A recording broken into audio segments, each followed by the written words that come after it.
Muy buenas noches, señora, muy buenas noches, señor. Bienvenidos al capítulo de hoy, 30 de abril de Frente a Frente. Un saludo cordial a los maestros, a las maestras en su día. Mañana, el Día del Trabajador, un saludo cordial a todos los trabajadores. Esperamos que se tomen un descanso, puedan celebrar su día y nosotros aquí vamos a abordar hoy un tema sumamente importante en nuestra economía, el transporte fluvial, su incidencia, y vamos a tratar de tocar todas las aristas posibles. Para el desarrollo de este tema invitamos al presidente del Centro de Armadores Fluviales y Marítimos del Paraguay, CAFIM, Vern Gunther. Es como el señor Vern de los Simpsons. Buenas noches, Vern, bienvenido, gracias por aceptar la invitación de estar con nosotros y compartir la experiencia del Centro de Armadores Fluviales y Marítimos. Muy buenas noches, Horacio, muchas gracias por la invitación, saludos a la audiencia y muy contento de estar acá para compartir un poco lo que es este sector tan apasionante. Primero contarnos cuánto tiempo de fundación tiene en nuestro medio, en la economía, el Centro de Armadores.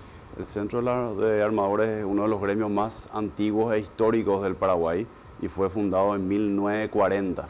Entonces llevamos ya casi 86 años de historia. Son décadas y décadas de trabajo y un gremio que empezó cuando en Paraguay no había puertos, no había nada. Entonces fueron varios empresarios que se unieron y dijeron: el río es la arteria de Paraguay y tenemos que proteger este transporte fluvial. Y ahí nació el centro. Sí. ¿Cuántos integrantes tiene y quiénes forman parte del Centro de Armadores? El Centro de Armadores, 85 años de historia, tiene 35 asociados. Son las principales navieras nacionales y multinacionales de la región. Y representamos a más del 90% de la capacidad de carga de la flota paraguaya. Hay un cartel ahí en la zona cerca de Varadero, en el centro de Asunción. Hay un sindicato también muy antiguo de armadores. Sí, realmente nosotros somos una asociación civil, sí. No somos un sindicato. Claro, no, me refiero, seguramente eran los trabajadores también que inicialmente formaban parte de la fuerza de trabajo de los miembros de CAFIM. Sí, puede ser, hay varios sindicatos antiguos. Realmente CAFIM nunca tuvo afiliación con ningún sindicato así directamente, pero sí hay varios sindicatos de la época. Por ejemplo, hay varios sindicatos de la ANNP también en la época, que la ANNP también empezó con los puertos públicos y después se fueron privatizando los puertos y fue, vamos a decir, migrando la industria hacia la privatización, como sucede en toda la región, ¿verdad? Y decía de su importancia en la economía porque la mayor parte de lo que importamos de otros mercados y lo que vendemos al mercado externo se hace a través de la vía fluvial. ¿En cuánto está el porcentaje actualmente y cuál es la dinámica en el comercio de los armadores? Sí, para poner en contexto a la audiencia, tenemos que recordar que Paraguay es un país mediterráneo, no tenemos salida al mar. La única forma de llegar al mar es vía camiones por Brasil o Chile, y la única salida acuática es la hidrovía Paraguay-Paraná, que nos conecta con el río de la Plata. El transporte fluvial o acuático siempre fue y va a seguir siendo el más económico y el más rentable para el comercio exterior. Sí. No hay un punto de comparación. Un convoy de barcazas lleva el equivalente a más de 1000 camiones. Imagínate, tener 1000 camiones en la calle versus un convoy navegando en el río. Esa es la ecuación. Entonces no hay punto de comparación. La vía acuática va a seguir siendo la principal forma de transporte. Y hoy la hidrovía se habla del 80% del comercio exterior del país. Entonces es una incidencia sumamente importante. ¿Y tenés una idea de la relación de costos transportar 1000 camiones en mercaderías, en tonelaje, y lo que se lleva en un convoy? Si llevan camiones, ¿cuánto más o menos me costaría? Si me sale 100 en un convoy, ¿cuánto me sale en los camiones? Es más o menos un tercio. Un tercio. Sí. Es grande la diferencia. Es grande la diferencia. Es que no hay punto de comparación. Sí. Llevas tanta carga, un convoy con soja te lleva 28.000, 32.000 toneladas. Sí. Versus un camión que lleva 30, 35 toneladas. Entonces no hay punto de comparación. Ya que mencionas la soja, ¿cuál es la principal carga en el caso de las exportaciones y en las importaciones? El mayor porcentaje transportado. Bueno, tenemos como diferentes categorías. Sí. Tenemos las categorías de graneles sólidos, donde ahí brilla la soja, obviamente todo lo que es el agro que Paraguay exporta y produce. Tenemos graneles líquidos, que ahí hay muchos aceites que se están generando y exportando, aceite de girasol y otros aceites. Luego tenemos los contenedores, que esos son cargas de exportación, que Paraguay brilla ahí con el azúcar orgánico, por ejemplo, con la carne congelada, son los productos de excelencia de Paraguay. Y bueno, son esas las categorías: graneles sólidos, graneles líquidos, contenedores. Actualmente, si nos fijamos en los datos del Banco Central del Paraguay del Comercio Exterior, tenemos en valor de importaciones de 18.000 millones de dólares aproximadamente, y en exportaciones un poco más de 16.000 millones de dólares, con datos del 2025 en el comercio exterior, la balanza comercial. El porcentaje tanto de la importación y de la exportación, ¿cuánto es aproximadamente a través de la vía fluvial? Es el 80% que te dije. El 80%. Sí, es el 80%, correcto. Nosotros movimos por la hidrovía el año pasado un poco más de 25 millones de toneladas. Entonces es una cifra impresionante realmente. Sí, un factor que se comentó mucho recientemente desde la asunción de Milei en Argentina fue el peaje, que afectó muchísimo el transporte. ¿Cómo quedó eso en las negociaciones? ¿Hubo reclamos del sector? ¿Se avanzó? ¿Hay perspectivas de que pueda modificarse? Bueno, para volver un paso atrás, la hidrovía sabemos que es una hidrovía que pasa por muchos países. Son 5 países los que están afectados por la hidrovía, y los 5 países tienen firmado un tratado internacional, que es el Tratado de la Hidrovía o Tratado de Santa Cruz, que se firmó en 1992. Son los países del Mercosur, ¿verdad? Brasil, Bolivia, Paraguay, Argentina y Uruguay. Y este tratado de alguna forma lo que busca es regular la hidrovía y fomentar el crecimiento de la región, armonizando todas estas políticas de Estado de los diferentes países, garantizando la libre navegación, la no discriminación de ninguna bandera de la hidrovía, la no imposición de tasas y peajes arbitrarios o sin una contraprestación de un servicio efectivo. Y bueno, ahí está el punto de discusión en ese último que te dije, que el peaje se dispuso de cobrar el peaje por una decisión de Argentina que no fue acompañada por los demás países. Fue una decisión que no se llevó al ámbito de la hidrovía, que hay un comité político de la hidrovía, el CIH, el conocido CIH, y es ahí donde, según lo que establece el tratado, ahí tienen que debatirse estos temas y decir: yo voy a hacer una concesión, yo quiero poner un peaje, yo quiero dragar, yo quiero derrocar, y que todo eso de alguna forma esté armonizado en el ecosistema de la hidrovía. El peaje fue una imposición a la cual obviamente Paraguay hubo un gran rechazo del peaje, sobre todo por el valor. Empezó con $1.47, no se pagó eso, hubo varios meses de discusión, inclusive se llegó a interdictar 2 embarcaciones paraguayas, mucha tensión política. $1.47 por tonelada. Por tonelada de registro neto. Sí.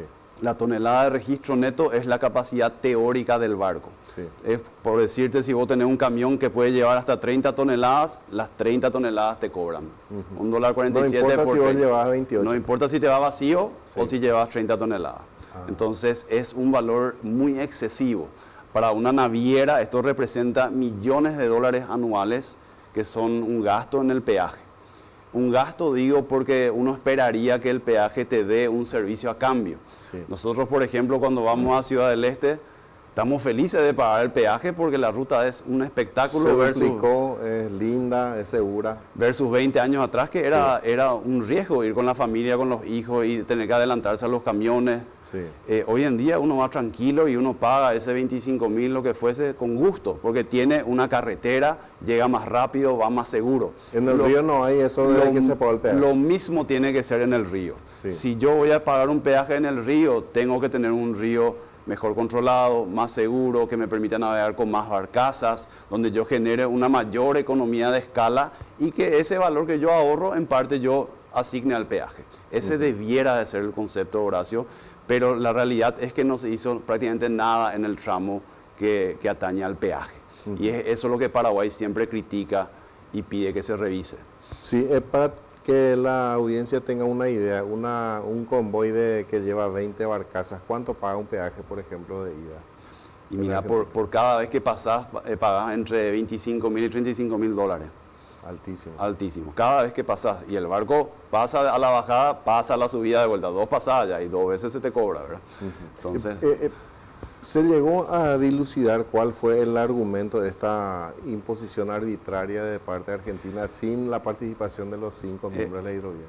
Argentina lo que tuvo es su concesión anterior, la primera concesión que venció, luego la segunda, el intento de concesión que no progresó, ¿verdad? Que quedó sin avance, y hubo algunos contratos de balizamiento, de dragados de todo el tramo argentino que ya estaban asignados a una empresa, ¿verdad? Y esos contratos siguieron manejándose a través de la AGP, la antigua Agencia General de Puertos. Sí. Entonces ellos heredaron esos contratos, y para cubrir el costo de esos contratos ellos dijeron, no nos dan los números, tenemos que hacer un cálculo acá y de alguna forma recuperar de los usuarios para tapar estos números. En vez de renegociar y decir, señores, todos estos trabajos no hay que hacer, bajemos los montos y cubramos de otra manera. Entonces fue una decisión en la administración de la AGP, que ahora ya la AGP se está desintegrando y que queda la ANPIN, que es la Agencia Nacional de Puertos y Navegación, porque Argentina lo que hizo fue fusionar 2 instituciones en una sola, en una superagencia que es la ANPIN.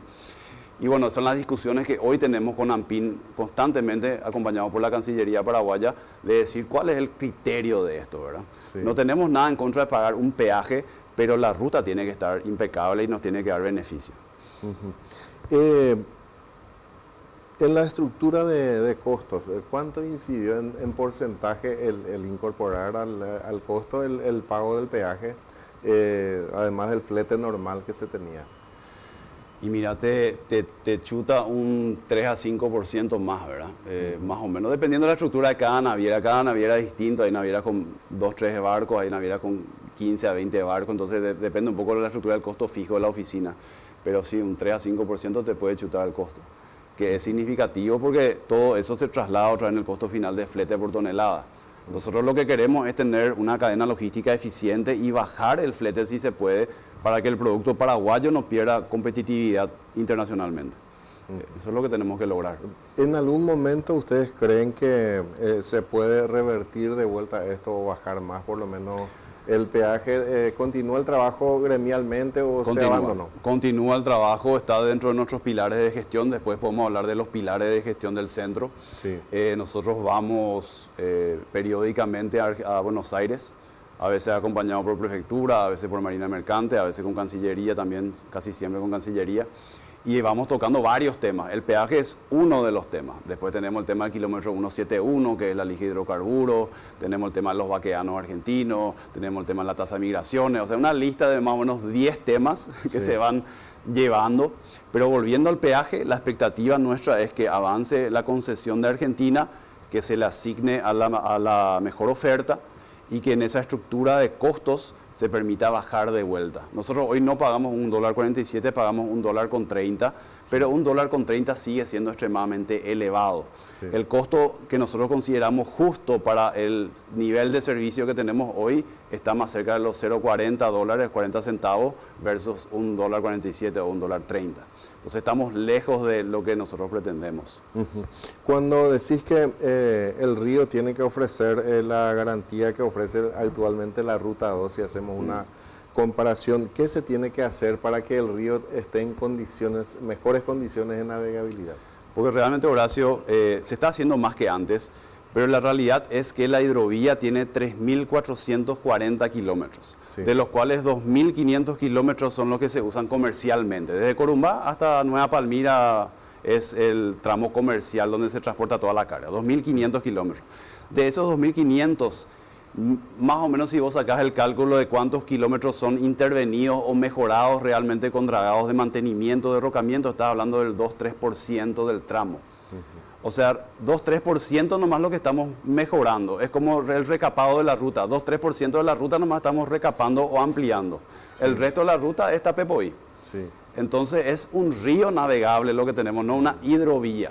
Claro. Cuando hablamos de hidrovía estamos hablando del Mississippi, del Rin, Europa, Estados Unidos. Esas son hidrovías porque ya hay mucha más infraestructura, mucha más inversión metida. Entonces, ¿qué tenemos que hacer? Tenemos que invertir mucho más en el río.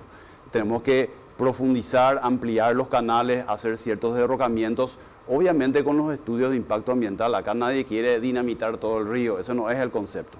Pero sí tiene que haber un río, una hidrovía propiamente, donde Paraguay sea eficiente en su logística. Porque la logística eficiente va a fomentar la industria, y la industria va a fomentar el crecimiento y el bienestar de todos los pobladores. Entonces, finalmente es una causa país esto, no es una causa CAFIM solamente. Es como si comparamos a la ruta 2 y recapamos desde Asunción hasta San Lorenzo, más o menos, cuando la ruta de esta ciudad del este. Y decime, se habla insistentemente dentro del potencial del país, que somos la tercera flota fluvial más grande del mundo. Así es. ¿Cómo se dio ese proceso? ¿Cuál fue el disparador de que tengamos ese indicador? Paraguay tuvo durante varias décadas una modalidad de leasing, que sigue existiendo hasta hoy, pero esa modalidad de leasing, los gobiernos iban ampliando el plazo, se iban renovando los leasing. El leasing es una modalidad donde vos traes, vamos a decir, temporalmente tu activo y no pagas la importación, no pagas el tributo de importación. Entonces era como una especie de admisión temporaria, donde al final del periodo vos tenías que o sacar de vuelta de Paraguay o importar el bien. Sí. En el caso del leasing eso se fue extendiendo, entonces pasó 3 años, 5 años, 10 años, 20 años, y en el año 2023 el gobierno dijo ya no vamos a extender el leasing, y se cortó esa modalidad. Pero fueron esos 20, 30 años de esa modalidad de leasing la que atrajo muchas inversiones. La que le dijo a los inversores, vamos a traer nuestros activos porque Paraguay tiene condiciones tributarias muy favorables, que sigue siendo favorable con el impuesto a la renta, el IVA, que es relativamente bajo comparado a la región. Pero hoy en día perdimos ese gran beneficio, y eso, Horacio, es algo que el centro está levantando como un riesgo para la bandera. Porque nosotros vemos que los nuevos barcos que están llegando, las nuevas inversiones que están llegando a la región, ya no están entrando a Paraguay. Están viniendo barcos con bandera brasilera y barcos con bandera boliviana. ¿Por qué Bolivia? Porque Bolivia tiene otro esquema. Bolivia tiene un esquema mucho más comercial, donde él dice, no hace falta que vos importes tu barco. Deja nomás tu barco en Panamá, Uruguay, donde vos quieras, tu propiedad, y yo te voy a dar la bandera boliviana para que vos operes. Es una bandera de conveniencia. Y sí. Paraguay no tiene esa figura. Paraguay, si vos querés usar la bandera paraguaya, tenés que sí o sí importar. Y la importación de un barco te cuesta $1,5 millones, $2 millones. Entonces ahí es donde la gente dice, a la pinta me conviene, yo no voy a llevar nomás a Bolivia. Y nosotros estamos viendo ya que la tendencia de crecimiento se está desacelerando totalmente. Y es un riesgo para Paraguay. ¿Y qué tenemos que hacer para no llegar a eso? Y la solución es muy simple, tenemos que volver a tener beneficios tributarios, impositivos. Para darte un ejemplo, Uruguay. Uruguay, por ejemplo, si vos estás inscrito como empresa armatorial o naviera, vos no pagás renta, por ejemplo, en Uruguay. Cero renta, porque Uruguay tomó la decisión política de decir, para mí es importante la conexión al mar y yo no le voy a cobrar renta a las navieras, porque quiero que haya mucha naviera en Uruguay. Por el tema de la competencia con Buenos Aires y su posicionamiento estratégico en la región. Es una decisión estratégica de gobierno. Entonces Paraguay tiene que decir, yo quiero seguir siendo la mayor flota de la región, sí. Mayor cantidad de barcos y mayor cantidad de tripulaciones. Entonces quiero que Paraguay domine la hidrovía. Si bien no originamos toda la carga, sí manejamos el transporte de toda la carga. Es una decisión política que hay que hacer. Y para que eso se mantenga, tengo que tener estos beneficios impositivos. ¿Y para el país qué beneficios tendría ampliar las exenciones para atraer a nuestras banderas? Atraer muchísima inversión. Un barco son $20 millones, un barco, una barcaza 1.300.000, $1,5 millones. Sí. Después está la fabricación nacional, de que también se puede fomentar. Todo lo que es fuente de trabajo, estamos hablando de 15.000 fuentes de trabajo directas hoy. Pero nosotros queremos duplicar la hidrovía, Horacio. Hoy movemos 25 millones y estamos seguros que en 5 o 10 años vamos a duplicar ese número, vamos a llegar a cerca de 50 millones de toneladas anuales. Y para eso Paraguay tiene que estar bien posicionado en la región, con la mayor cantidad de barcos y la mayor cantidad de tripulantes, manejando la carga, porque es una de nuestras cartas de negociación. Sí. Si no, ¿con qué negociamos? Vamos a quedarnos sin carta de negociación regionalmente, porque la salida al mar no tenemos. Entonces sí. Siempre vamos a depender de Uruguay y Argentina. Y ahí es donde Paraguay tiene que de alguna forma avivarse y posicionarse. Porque tenemos la vía oceánica que cruza arriba, tenemos hidrovía que baja. Estamos en la famosa cruz logística que ahora le están diciendo, ¿verdad? Entonces Paraguay está en el centro de la región, bien posicionado dentro de todo, sin mar, pero bien posicionado. Entonces, ¿qué tiene que ser Paraguay? El operador logístico regional por excelencia. ¿El corredor bioceánico va a tener una incidencia en el movimiento del transporte? No, va a ser una complementación. No hay, como vimos al inicio, no hay forma que el camión le gane en costo al río. Sí. No va a suceder.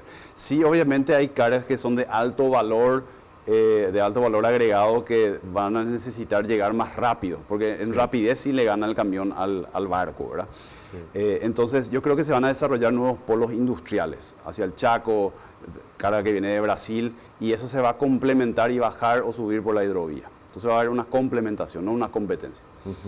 El porcentaje de la carga de Paraguay, ¿cuál es en el movimiento total de la región? Porque me imagino que nuestras flotas transportan también cargas de Brasil, decía Corumba. Sí. De esos 25 millones que te digo, más o menos la mitad, un poco más de la mitad es originado, viene o va de Paraguay. Por ejemplo, el mineral de hierro es la carga más importante que no es paraguaya, que viene principalmente de Brasil, un poco de Bolivia, que el año pasado fueron 9 millones y pico de toneladas. Y después prácticamente el resto es Paraguay. Algo que siempre quise saber, viste que las importaciones son de 18 mil millones de dólares y las exportaciones 16 mil millones y un poco más. Los barcos transportan mercaderías de ida y de retorno también. Depende por ejemplo, los graneles. Sí. Los armadores que transportan soja, por ejemplo, tienen un contrato con un cliente, como es carga muy voluminosa, son contratos que te exigen mover cientos de miles de toneladas. Sí. Entonces, el contrato ya te da ciertos tiempos. Entonces, según contrato, vos no tenés los tiempos para a la vuelta agarrar carga. Hay ciertos contratos que sí te dan tiempo, entonces los muchachos lo que hacen es bajan soja y suben fertilizante, por ejemplo. Sí. Se hace eso. No es en todos los casos. Donde sí sucede siempre eso es con los contenedores. Los que hacen contenedores, ya sea los buques motores o los remolcadores con barcaza, ellos bajan con carga de exportación y suben con importación. Eso es siempre así. Hay algunos que vuelven no con la carga completa también. Hay algunos que vuelven con la carga parcial, que es fertilizante, porque ahí no llenas 38 mil toneladas de fertilizante. Y después hay muchos que suben vacío directamente para llegar más rápido otra vez al puerto de carga. Sucede también eso. Okay. Un tema, probablemente el más importante, vos me vas a decir, de los últimos tiempos, es el conflicto en Medio Oriente que disparó, pero de una forma muy fuerte, los precios del combustible. ¿Cómo esto incide en el negocio naviero? Lo estaba diciendo justamente anteayer en otra entrevista, y a veces decimos en Paraguay no pasa nada, como que no nos llega huracán, no nos llega tornado, terremoto, estamos exentos a todos esos fenómenos. Sí. Pero increíble como una tensión política de esa magnitud en Medio Oriente nos impacta, pero rapidísimo. Nosotros pensábamos que el impacto iba a tardar más tiempo. Pero la semana siguiente ya se sintió el impacto, fue rapidísimo. ¿Qué es lo que pasa? Se pelea Estados Unidos con Medio Oriente. Bueno, entonces eso genera una incertidumbre en la oferta y demanda internacional, y eso dispara el precio internacional del crudo. Sí. Que el crudo se maneja por dos índices, el WTI de Texas y el Brent, que es de ahí de Gran Bretaña y de Reino Unido, ¿verdad? Entonces, al haber la incertidumbre, dispara para arriba esos índices, y esos índices son los que se usan para comprar acá. Sí. Entonces, no importa que yo compre acá del Caribe, que compre de Vaca Muerta de Argentina, mi contrato de compra de combustible es en dólares en base al WTI o en base al Brent. O sea, la fórmula de compra tiene el precio del Brent metido. Entonces, si el Brent se dispara, automáticamente se me dispara a mí el precio, al instante. Y eso es lo que pasó. Y en el caso del flete, ¿cuál es la incidencia? Lo que hoy costaba 100, ahora ¿cuánto cuesta ahora? Octubre, noviembre del año pasado se estaba pagando más o menos 700, 720 dólares el metro cúbico, o sea, de gasoil. Y hoy estamos en más de 1.200. O sea que un disparo del 80% del costo.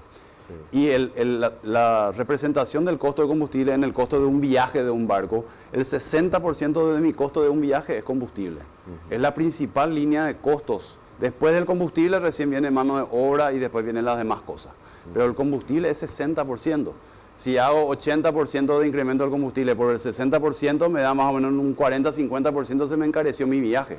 Por ende mi flete, por ende mi tarifa al cliente, por ende el costo de sacar soja por Paraguay incrementa también. O sea, decir, yo compro combustible de Argentina y no de Medio Oriente y no me va a afectar, o sea, es una falacia. Sí, afecta directamente porque yo compro combustible en base al Brent y el Brent se disparó a causa de los otros. Entonces, una cadena de hechos o de causa y efecto. ¿Cuál es actualmente, si hay desafíos en el sector naviero, en la hidrovía, el estado de los ríos? ¿Cuál es la principal preocupación o, digamos, concentración de gestión de los navegantes? Sí. Nosotros en el centro tenemos muy claro, tenemos 3 pilares que trabajamos. El primer pilar es la navegabilidad del río Paraguay y Alto Paraná, Sí. que ahí lo principal es seguir dragando. Nosotros tenemos hoy una licitación a 3 años del MOPC, que es una licitación, vamos a decir, que funciona, es mucho mejor que no tener nada, Sí. pero está lejos todavía de lo que tiene que ser una hidrovía propiamente. Entonces, para lo que es navegabilidad, nosotros tenemos que seguir trabajando con el gobierno en un modelo diferente, llámese APP, acuerdo operativo, concesión, pero un modelo donde haya un plazo mayor con una ficha técnica que sea compatible con lo que queremos. Si queremos duplicar, para duplicar, ¿qué necesitamos? Un río con estas características dentro de lo que se puede hacer naturalmente en el río, ¿verdad? Sí. Entonces tenemos que trabajar ese modelo de mantenimiento de la hidrovía del tramo paraguayo, en términos de navegabilidad.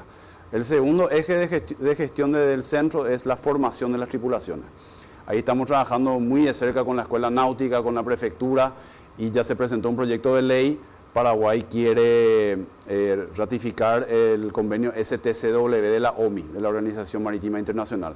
Ese convenio habla específicamente de la formación de las tripulaciones. Sí. ¿Por qué queremos esto? Porque queremos que el tripulante paraguayo pueda seguir su carrera también fuera de Paraguay.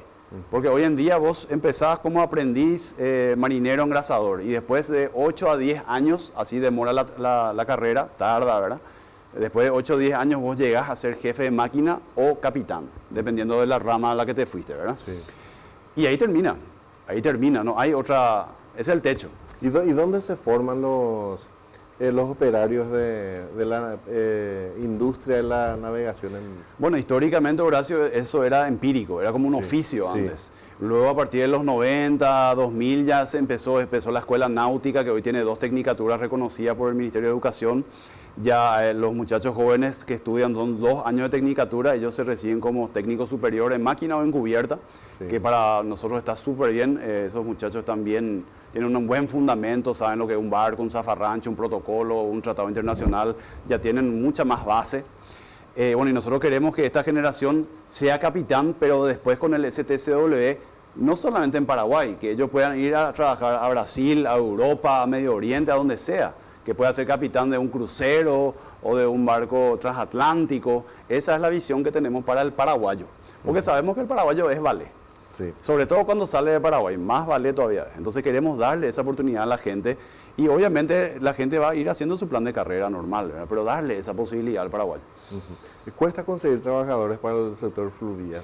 O sea, es que sí, es una discusión muy candente siempre que tenemos entre la cantidad de libretas que se habilitan y la cantidad percibida por nosotros los empleadores, ¿verdad? Nosotros sentimos que hay falta de gente capacitada, sobre todo en ciertos cargos específicos. Ahora, por ejemplo, estamos trabajando en lanzar un curso de cocineros navales. Sí. Entonces, nos está ayudando la SNPP por un lado y por otro lado la Escuela Náutica. La idea es que los señores que hayan hecho un curso de gastronomía normal hagan ese curso especializado en la SNPP y complementen con la escuela náutica y ahí se le va a dar su libreta y se reciben como cocineros navales. ¿Y en qué se diferencia un cocinero normal de un cocinero naval? Y bueno, buena pregunta. Realmente el cocinero del restaurante pues tiene su carta de 30 platos que tiene que hacer y son porciones pequeñas. Sí. El naval, él se interna en el barco, está un mes a bordo y tiene un rancho que le decimos, tiene su almacén ahí con las cosas que él tiene que administrar. Sí. Entonces él tiene que administrar los vencimientos y qué va a hacer cada día hasta llegar al siguiente puerto donde él va a poder reabastecer la comida. Entonces es una administración muy diferente y él cocina para 12, 13, 14 personas todos los días. Entonces, o sea, tiene que tener mucho conocimiento de administración, sobre todo. Exacto, exacto. Y además sabemos que de alguna forma, si bien el capitán es la autoridad máxima, el cocinero es la autoridad tácita. Si el cocinero está mal, toda la tripulación está mal, porque él crea el ambiente ahí en el barco. Hay que calcular muy bien, porque no es como estar en una oficina que falta algo y te vas a la despensa en la esquina. No, claro, no hay esa posibilidad. Qué bueno. Y decime, ¿qué cargo es el más difícil de llenar? Y mira, tenemos siempre la parte técnica es un desafío, la parte de máquina, si bien hay mucha gente que está trabajando, las tecnologías avanzan muy rápido, entonces los motores van cambiando de modelo, cambian, ya tienen placas electrónicas, ya hay comandos ya en computadora que uno tiene que estar mirando, no es que te va a tocar nomás el motor, tenés que identificar los software que te dicen dónde está la alarma, en qué circuito, es mucho más, va más para el lado informático de repente la parte y eso cuesta a veces esa actualización, ¿verdad?, de esos conocimientos.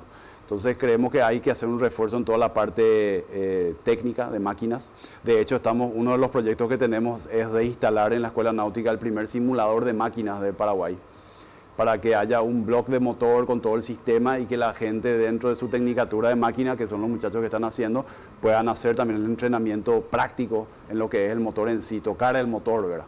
Sí. Esa es un poco la idea. Y los trabajos para mejorar la navegabilidad, ¿cómo se hace? Pero algo que siempre quise preguntar es, creo que fue en el 2018-2019 que el nivel del río llegó a niveles mínimos. Y quedó muchísima basura expuesta y se registraron muchas mingas ambientales en la ribera del río. Y recuerdo que en una zona de Itán Ramada, en apenas 50 metros, se pudieron extraer 14 contenedores de cubiertas, por ejemplo, que se tiraron al río. Mira. ¿Qué es lo que se saca cuando se limpia el canal del río para mejorar el calado? Porque no es solamente arena, debido a que hay muchos residuos también que se tira irresponsablemente al río. Realmente, Horacio, es un territorio medio gris ese. Sí. Nosotros enviamos a las autoridades ya hace 1 año y medio una nota con 25 cascos hundidos más o menos en diferentes zonas. Le mandamos todo con la coordenada, la foto, diferentes tipos de barcos. Hay muchos barcos que no tienen identificación, que son barcos que seguramente hicieron alguna actividad ilícita o algo, ¿verdad? No sabemos. Y puede ser que sea de mucho tiempo atrás. De mucho tiempo atrás, hace muchísimos años. Entonces no se sabe en qué momento la autoridad, de qué época, no hizo el trabajo que tenía que hacer de extraer eso. Sí. Hoy en día, si hoy se hunde un barco, obviamente se va a hacer el proceso porque tenemos una prefectura súper capaz, muy buena relación, y ellos seguro que se van a ocupar, porque lo que tiene que actuar son la prefectura. La prefectura tiene que identificar que se hundió un barco, le notifica al propietario, se abre un sumario y el propietario está obligado a sacar del río eso. Si no saca, obviamente eso va a juicio y el Estado va a tener que sacar, ¿verdad? Así debe de ser. Pero la realidad es que, Horacio, que tenemos un montón de basura ahí que quedó ahí, ¿verdad? Entonces, que afecta la navegación. Afecta de repente, a veces está fuera del canal, a veces dentro. Sí es un problema ambiental también. Y no queda muy claro quién va a poner el dinero para sacar, porque sacar un barco hundido no es barato, ¿verdad? Sí. ¿Y cómo puede afectar eso? Supongamos que toque esos cascos que quedaron en las barcazas. Tuvimos, de hecho, uno que otro evento. Sí. Eso te perfora el barco, ¿verdad? Por suerte, la mayoría de los remolcadores están preparados y tienen doble fondo. O sea, tienen 2 paredes y tienen unos cofferdam que se le dice que son unos espacios vacíos de aire. Entonces, si se perfora la chapa de afuera, queda el agua retenida en ese compartimiento y no hay riesgo de hundimiento generalmente, ¿verdad? Entonces, tenemos esa seguridad por suerte. Pero sí ya hubo eventos de esa índole. Actualmente, ¿cuál es el nivel del río y cuáles son las zonas más difíciles de navegar o puntos difíciles para pasar? Sí, nosotros hoy estamos a 11 pies, un pie más o menos 30 centímetros, o sea, 3 metros 30 más o menos de ¿Eso es normal o bajo? Está alto realmente, sí. 9 pies para arriba es normal, cuando ya está 11, 12 pies ya es un calado alto interesante. Sí. De hecho, es muy fácil de saber, cuando vos mirás el río y ves camalote, ese ya es porque viene el agua.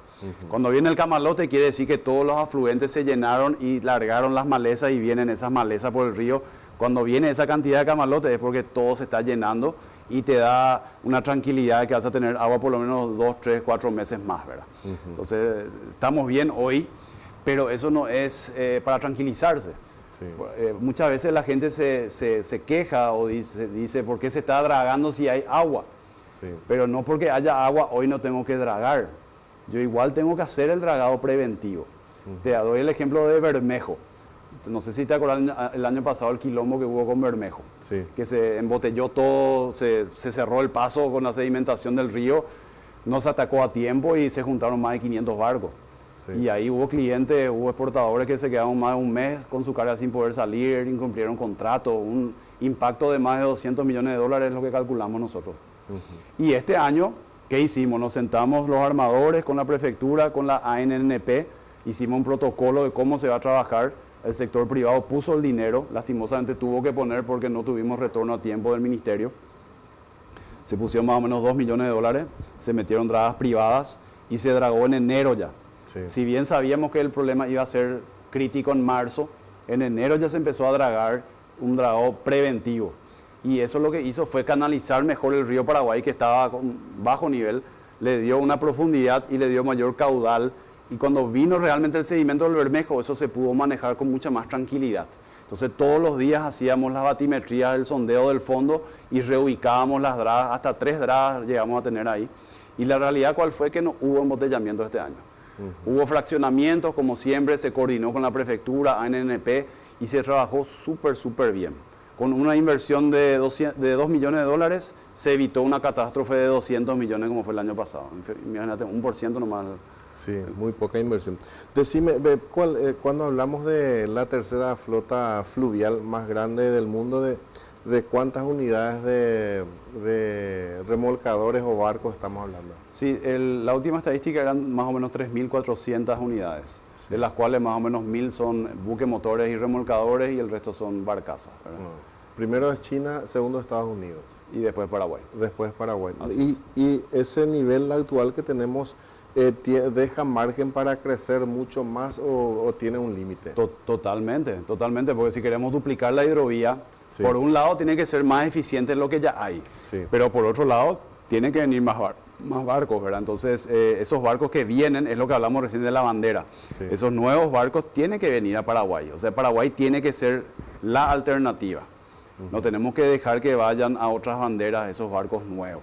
Sí, estas 3.400 unidades, ¿de cuántos empleos hablamos que genera aproximadamente? 15.000 puestos directos de trabajo. 15.000, o sea, y 50.000 indirectos. Podemos llegar a 100.000 trabajadores directos e indirectos. Sí, yo te diría que duplicar, sí, prácticamente 30.000, sí, una gran cantidad. Si las condiciones se dan, ¿en qué tiempo nosotros podríamos llegar a ese nivel óptimo? Si hacemos bien las cosas, Horacio, en 5 años yo creo que le duplicamos la hidrovía. O sea, bien acelerado. Si no hacemos tan bien, en 10 años. Pero de que está ocurriendo en los años 90, 92, 94, se movían 6, 7 millones por la hidrovía. Hoy estamos viendo 25. Sí. Imagínate cómo creció. Muchísimo. Porque es pues muy eficiente ese transporte. Y cada vez más eficiente. Hay cada vez más tecnología.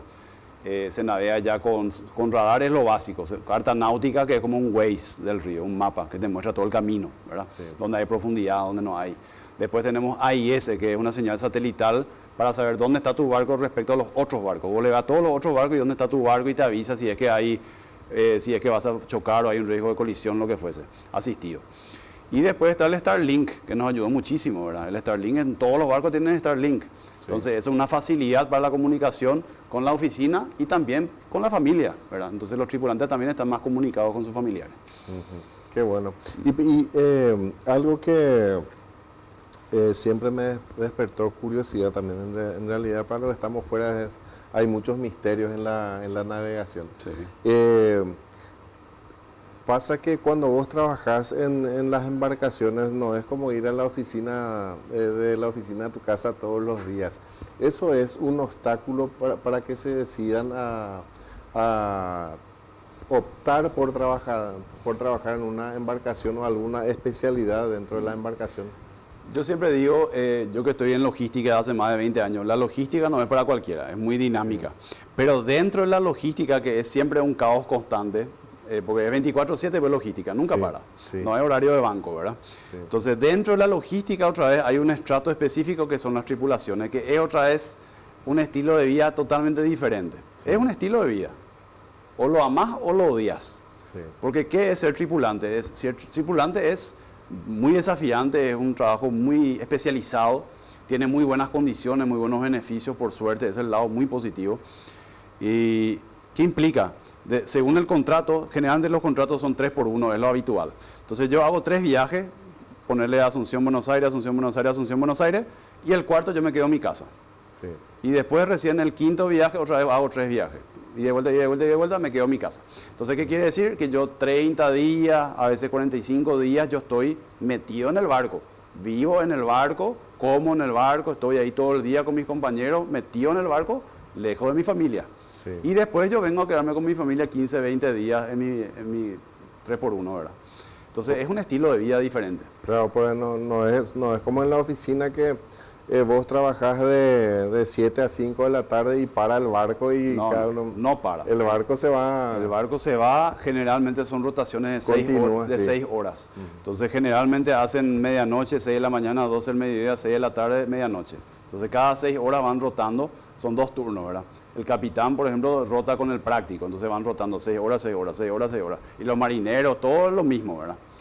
Van rotando cada 6 horas. Sí, ¿cuánta cantidad de personas se emplea en un convoy o en un barco? ¿Hay mucha diferencia?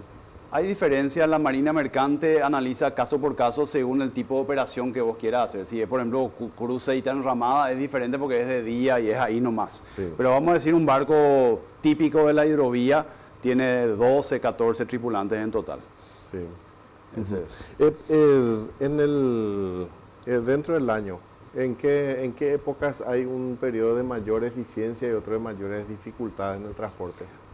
El río tiene su curva natural. Entonces, es habitual que hacia mitad de año, que coincide con nuestro invierno, obviamente invierno, menos temperatura, menos evaporación, hay más agua. Entonces, siempre si uno ve el historial, siempre hay más agua hacia julio. Julio es generalmente el pico y luego vuelve a bajar hacia diciembre. Esa es la curva natural del río. A veces un poco antes, a veces un poco después, pero la tendencia es siempre esa. Y el relacionamiento con las autoridades, puertos, sobre todo en las necesidades de mejorar la navegabilidad, la inversión, ¿cómo es el relacionamiento? Nosotros estamos muy contentos, hacemos mucho trabajo detrás de bambalinas. Realmente esto es más para informarle a la audiencia, pero el trabajo real que estamos haciendo está siempre institución con institución. Nosotros tenemos muy buena relación con la prefectura, con el prefecto Oscar Chamorro, una excelente persona, con Ronald Sayas, que es el director de la Marina Mercante, también hablamos muchísimo, con Julio Vera Cáceres, presidente de la ANNP, hablamos con el SINAE, la Escuela Náutica, ni qué decir la Cancillería, que ahí está Luis Bianchi, Germán. Entonces son todas instituciones, bueno, la ministra Claudia también, obviamente del MOPC, no sé si me acuerdo de todo, pero tenemos llegada directa a todas esas autoridades y muy buena respuesta, ¿verdad? Inclusive el año pasado fue nuestro evento de 85 años, lo festejamos ahí en Puerto de Asunción, inclusive el presidente vino, ¿verdad? Vino el presidente, dio unas palabras, volvió a recalcar la importancia de la hidrovía, entonces, el Ministerio de Industria también, el ministro Marco Riquelme, ayer estuve con Marco, siempre se mueve mucho el MIC también. Entonces, realmente agradecemos las puertas abiertas que todos nos dan y las conversaciones se dan así como esta conversación, de tú a tú, y se ve que se puede hacer, se ve que no se puede hacer. Obviamente siempre hay pujas políticas entre instituciones, hay pujas políticas regionales de Paraguay con los otros países. Eso es algo que no podemos evitar. Sí. Pero sí es algo que podemos administrar teniendo esa transparencia y diciendo esto vamos a poder, esto no vamos a poder, entonces vamos ahí como el agua, buscando nuestro camino. Y debería ser así porque ustedes traen el 8 de cada 10 de lo que consumimos acá, traen ustedes. Los barcos. A veces la gente no se da cuenta, Horacio, porque vos estás ahí, compras una tele, ahí ni sé, lo que fuese, y esa tele vino en un contenedor que vino por el río, o sea, no viene de otra forma. Sí. Los perfumes, las ropas importadas, todo viene en contenedores. Uno no se da cuenta nomás porque no ves por el río todo el tiempo, salvo que vivas ahí cerca. Sí. Pero no te das cuenta porque no hace pues mucho ruido, no hay mucho desastre, nada. Vos mirás el río y ves los barcos pasando tranquilamente, van y vienen, pero lleno de barcos todo el tiempo, ¿verdad? Vienen los autos, los alimentos, las bebidas. Los autos, claro, la maquinaria, agrícolas, todo, ¿verdad? Electrónicos. Y después todo el combustible es importado, ¿verdad? Sí. El gasoil de Paraguay importa 100%. Sí, mira, el transporte nuestro que sale de acá, por decir, qué sé yo, de Villeta, de nuestros puertos, ¿cuál es la distancia máxima que transporta? ¿Hay algunos que van directo, por decir, a Europa o No. Asia, o se lleva hasta el Atlántico en un barco más grande? Sí, antiguamente, buena pregunta, en los años 60, 70 había servicios directos que Sí. iban de Hamburgo, Rotterdam a Asunción, el mismo barco. Eso con los años, con la economía de escala, eso quedó en el paraíso, ¿verdad? Hoy en día Se van 50 barcos hasta el Atlántico y de ahí en uno gigante. ahora hace ya décadas, de los años 90 fácilmente para adelante, ya es todo así como vos decís, tramo fluvial hasta Buenos Aires, Montevideo, hasta esa zona y luego un buque marítimo ya. ¿Y cómo hacen esa conexión de las empresas locales con esas de ultramar? Bueno, por ejemplo, en el caso de los contenedores, ahí entran las líneas marítimas. Sí. Por ejemplo, MSC, Maersk, Hapag-Lloyd, Evergreen, las grandes líneas, ellas tienen oficina en todo el mundo y tienen los contenedores y ellos cierran toda esa cadena. Entonces ellos le contratan a una empresa paraguaya que le lleva el contenedor de Asunción hasta Montevideo, por ejemplo. Y de Montevideo ya viene su barco de la naviera a agarrar esas cargas y la lleva allá a Hamburgo, a Shanghái, a donde fuese, ¿verdad? Entonces ellos hacen toda esa conexión. Nosotros tenemos empresas que hacen viajes marítimos también. No, Esas que hacían anteriormente los viajes directos, ahora ya no. no tenemos, no. Ya no. O sea, se van hasta la costa nada más. Sí, a veces hay empresas que hacen ciertos tramos puntuales costeros de Brasil, muy puntual, pero el 99% es hidrovía solamente. Hidrovía y Buenos Aires-Montevideo. Aclaro Buenos Aires-Montevideo porque a veces no se entiende que es extra hidrovía eso. Ah, ya. Ustedes manejan muchísimo los datos de meteorología también. ¿Cuál es la previsión para este año, para la navegación? Hasta ahora el río nos está demostrando que se va a comportar de forma muy similar al año pasado. Entonces vamos a tener un año muy similar al 2025, es lo que se está viendo en los números por lo menos. Obviamente nunca sabemos, pero la estadística del año pasado es casi igual a la de este año. Entonces vamos a tener un pico ahora y se espera que en agosto de vuelta baje de vuelta.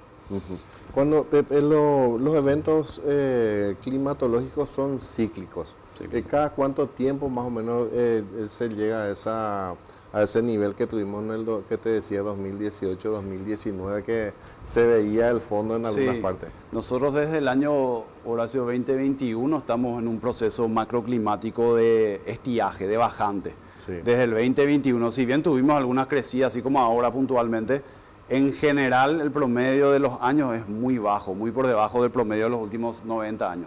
Nosotros tenemos la estadística de la regla de Asunción desde 1904. Es una de las reglas más antiguas de la hidrovía. Y analizando desde 1904 hasta ahora, todos estos años, se ve que no es la primera vez que baja a estos niveles. En los años 60, por ejemplo, hubo así picos bajos también. Más o menos cada 30 años se da que hay picos así para abajo. Y analizamos cuánto duran estos periodos y duran entre 3 a 8 años. Entonces, según nuestro cálculo, 2021 más 3 a 8, hasta 2029 más o menos podría llegar este periodo de aguas relativamente bajas o bajas. Y después ya tendría que volver a aguas normales, porque las aguas normales, en la época de agua, no bajaba luego de 9 pies el río. Sí. Siempre estaba 10 para arriba. ¿Incide en este comportamiento del cambio climático? Y sí, el cambio climático. Se trató de analizar el tema del niño, la niña, Sí. y vos sabés que no hay una relación directa. Sí no. se detectó que en los periodos neutros, entre el niño y la niña, en los periodos de transición, ahí es donde se suele ver que hay un incremento de agua por algún motivo. Pero es un fenómeno que hasta ahora nadie nos sabe explicar con certeza, ¿verdad? Es toda una ciencia. Es toda una ciencia. Oculta probablemente. Es Incluso. toda una ciencia y vos mirás el pronóstico y a veces dice soleado y después te llueve un chaparrón, ¿verdad? Entonces es muy incierto, ¿verdad? Sí. ¿Hay algunas medidas que se pueden tomar en épocas de, digamos, buena altura de los ríos para tener mayor previsibilidad en época de cuando las aguas están más bajas? Realmente cada carga tiene sus ciclos. El gasoil es todo el año. Sí. Normal. Los contenedores generalmente tienen un pico más hacia octubre, noviembre para la fiesta de fin de año. Ahí incrementa un poco el ritmo. Después lo que es soja y compañía, todo inicio de año empieza la zafra y después ya va terminando pasando mitad de año. Entonces Sí. cada carga tiene su ciclo de consumo, de oferta y demanda. Lastimosamente no podemos atrasar la soja o adelantar los contenedores porque es algo que naturalmente se va dando por oferta y demanda, ¿verdad? Lo que sí podemos hacer para no depender de la lluvia es seguir trabajando en el dragado. Tenemos que seguir dragando. Lo que pasa es que el río, para darte un ejemplo, cuando fue hace 2 años, que se veían las piedras de remanso, que salió en la noticia, la catarata de remanso decía, ¿verdad? Sí. Que afloró la piedra por primera vez aparentemente. Sí. Bueno, ahí obviamente no había agua, ¿verdad? Se veía la piedra, pero 50 metros más arriba había más de 20 pies. 20 pies había El doble que el calado normal. Sí, el doble del calado normal, 50 metros arriba de la piedra que estaba aflorando. Entonces, eso que te da a entender que el río no es parejo. Sí. Ahí va así, va arriba, va abajo, tiene una piedra, después profundo otra vez. Entonces, gran parte del tramo tiene buena profundidad. El problema es que hay ciertos lugares nomás donde hay problemas, donde se sedimenta, donde hay piedra, y eso es lo que hay que limpiar. Y se puede intervenir eso sin tener un impacto ambiental muy fuerte, digamos. Bueno, como se viene manejando, los dragados de mantenimiento son dragados que se hacen dentro del río. O sea, lo único que hace el dragado de mantenimiento es sacar la arena de acá y poner acá, en un lugar donde hay más profundidad, pero siempre dentro del río. Si nosotros vamos a sacar del río o vamos a alterar ya mucho, vamos a ensanchar, profundizar, sacar piedra, ahí sí hay un estudio de impacto. De hecho, cuando se hizo el derrocamiento parcial de remanso, que fue impulsado por el centro, se hizo un estudio de impacto ambiental con un plan de gestión ambiental, una auditoría ambiental, y todo eso se hizo correctamente, ¿verdad? La gente pensaba que se iba a dinamitar la piedra. En realidad lo que se hizo, se limaron 3, 4 puntas nomás que estaban donde pasa el barco. El barco pues no necesita 300 metros de río, el barco necesita 120 metros, lo que vos tenés que tener ahí la profundidad, como una canaleta le decimos. Si hay 2, 3 puntas ahí, esas puntas nomás vos lijás para que el barco pase encima. Eso es lo que se hace. Los barcos cuentan con la tecnología para detectar esas piedras en el momento de la navegación. Tienen un sensor de profundidad, pero bajo casco. Cuando ya agarraste la piedra ya es tarde. Donde te ayuda ahí es la carta náutica. La carta náutica sí es como un Waze, donde vos ves las profundidades, los puntos de piedra y ves toda la información y la trayectoria de tu barco. Entonces vos con ese te vas esquivando. La carta náutica es el instrumento para evitar esa parte. Las que se dedican a la extracción, las areneras, ¿pueden incidir en el calado del río y la navegación? Muy poco, es muy poca la cantidad que extraen. Viste que son barquitos pequeños, generalmente para venta local, para obras civiles, y no las dragas son miles de metros cúbicos, ¿verdad? Por día. Una draga te draga 30.000, 40.000 metros cúbicos día. Entonces es un volumen totalmente diferente. Pero obviamente la draga tira en el río otra vez. La arenera sí chupa y saca, ¿verdad? Que eso generalmente se maneja con un permiso. Te debería ser Marina Mercante, pero entiendo que hoy es municipal como se está haciendo. Sí. En el sistema de transporte terrestre se habla muchísimo ahora con cada vez mayor insistencia en el transporte con combustible alternativo, eléctrico y demás. En el sector fluvial se habla de eso también. Se habla, Horacio, pero estamos lejos todavía. La tecnología no está todavía ahí.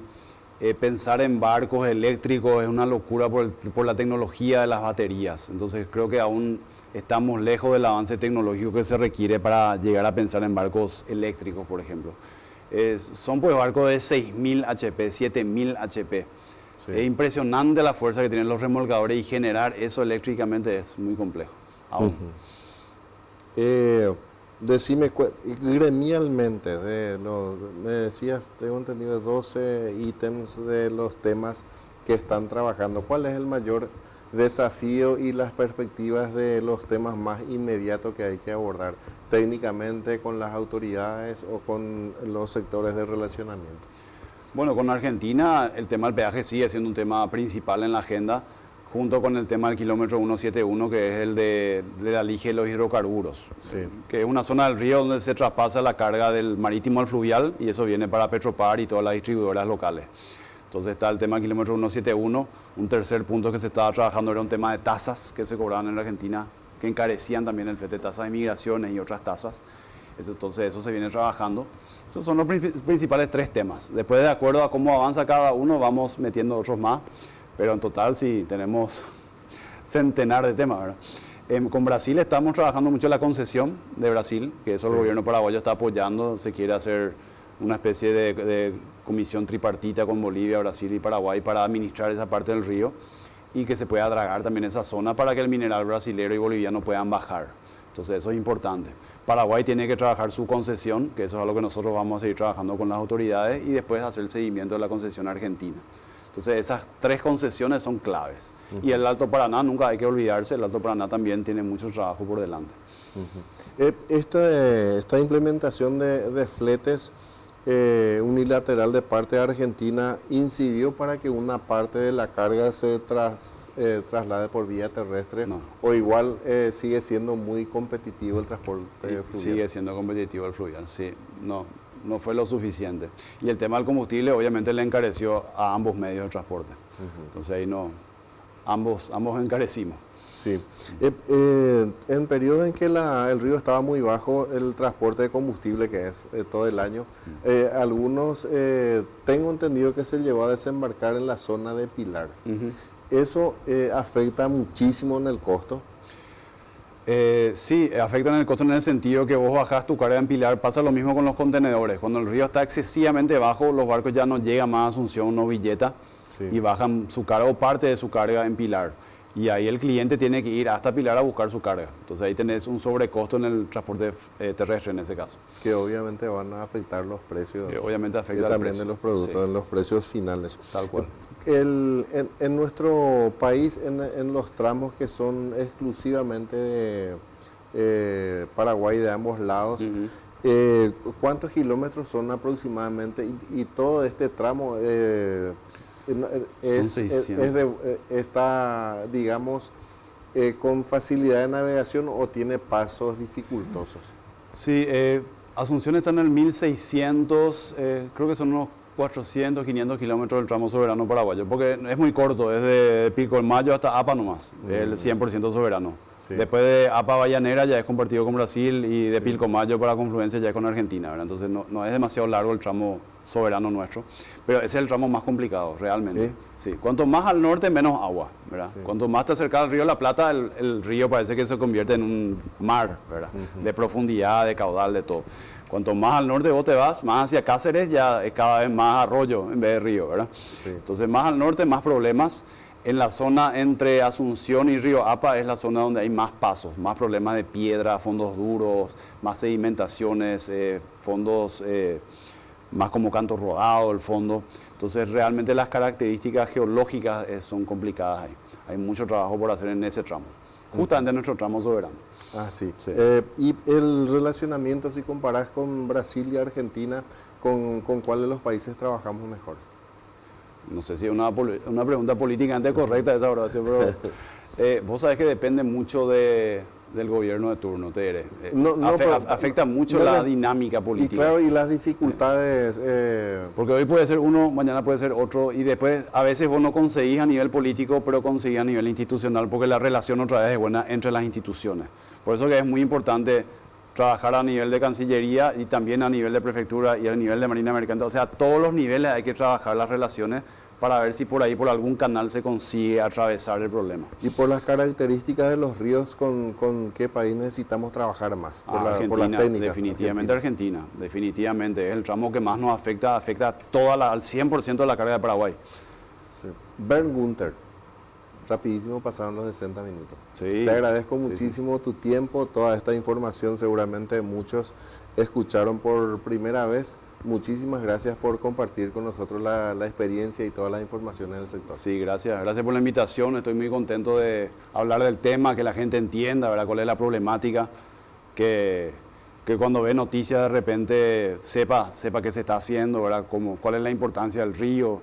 Y bueno, y tratar de atraer más gente que quiera estudiar, que quiera trabajar en el río, ¿verdad?